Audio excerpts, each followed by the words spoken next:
পৃথিবীর ইতিহাসে রাজনৈতিক মামলায় ইতিহাস পর্যালোচনা করলে দেখা যায় যে পৃথিবীর কোনো রাজনৈতিক ইতিহাসে রাজনৈতিক মামলায় মহিলারা নারীরা 2 বছর জেল খেটেছেন, 1 বছর জেল খেটেছেন, 6 মাস জেল খেটেছেন, এইরকম নজির নেই।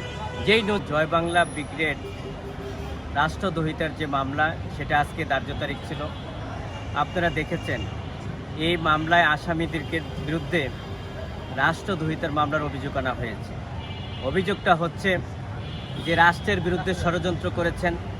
আজকের যারা আসামি তারা রাষ্ট্রের বিরুদ্ধে যুদ্ধ ঘোষণা করেছেন।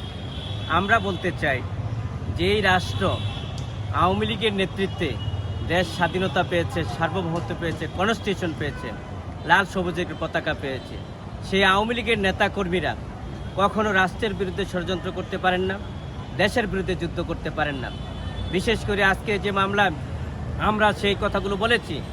আজকে আপনারা দেখেছেন যে এই মামলার আজকে আসামিরা আজকে জেল হাজতে আছেন 1 বছরের উপরে, তাদেরকে আজকে মুক্তি দেওয়া হচ্ছে না।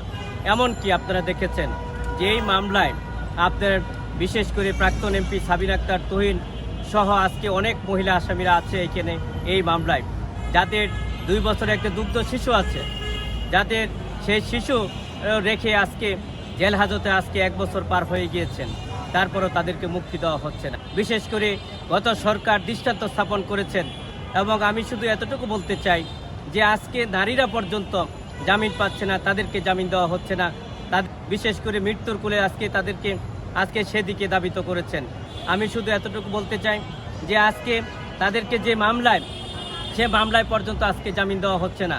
আমি সেখানে মনে করি যেখানে আইনের শাসন প্রতিষ্ঠিত হয়নি, ন্যায় বিচার প্রতিষ্ঠিত হয়নি এবং সংবিধান কনস্টিটিউশন আজকে লঙ্ঘন করা হচ্ছে বলে আমি মনে করি। ঠিক আছে।